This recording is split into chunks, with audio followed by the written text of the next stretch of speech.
Hi అండి. కర్నూలులో జరిగిన ప్రమాదం గురించి మనందరికీ తెలిసిన విషయమే. దాన్ని తలుచుకుంటేనే చాలా బాధేస్తుంది. చూడండి, మంటలు ఎలా ఎగిసిపడుతున్నాయో వర్షంలో కూడా. మరి అంతగా ఎగిసిపడుతున్న వాటిల్లో జనం చిక్కుకుపోవడం చాలా బాధాకరం.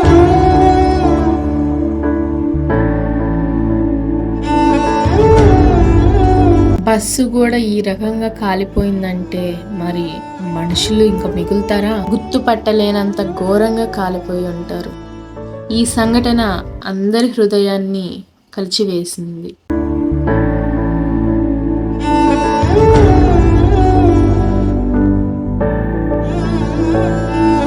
మా ఊరి ప్రక్కన ఉన్న పూసపాడు గ్రామానికి చెందిన దాత్రి అనే సాఫ్ట్వేర్ ఉద్యోగి సజీవ దహనం అయ్యింది. ఇలాంటి సంఘటన ఎప్పుడూ జరగకూడదని దేవుని ప్రార్థిద్దాం.